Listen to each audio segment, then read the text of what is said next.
They are prisoners of war. They are prisoners of war with the worst possible treatment and the worst possible situation. They have concentration camps. Look in Al-Hol, in Al-Roj in Syria.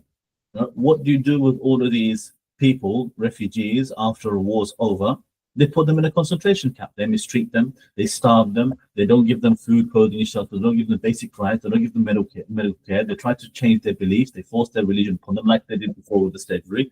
They even exploit them and abuse them, and abuse the children as well sexually.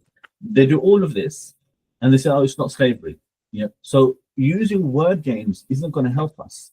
So their solution to this problem of refugees after war is concentration camp.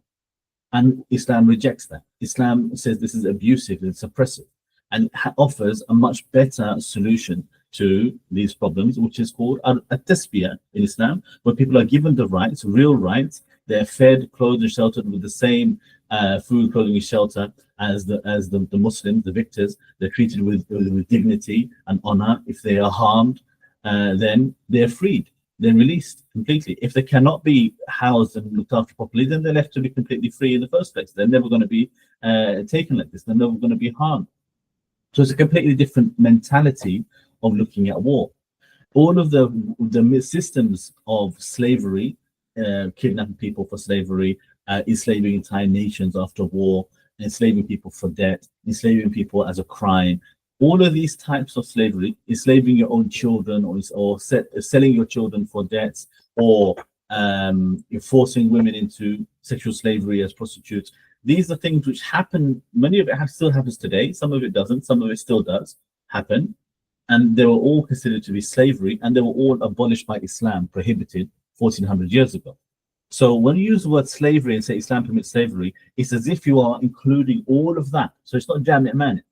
And yet what we could talk about as a tasbiyah, al-riq in Islam, you would not consider it slavery in modern terms, because they still do that, and they still do a lot worse. They still have prisoners of war. They put prisoners of war in prison.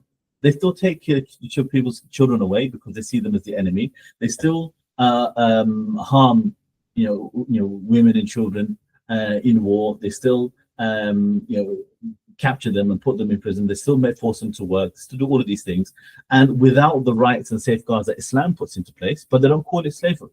So reality is, what we talk about in Islam has nothing to do with the word slavery in English. They don't have a word for it in English, and that's their problem. It's not my problem. It's not our problem. So we will stick to the original Arabic meaning.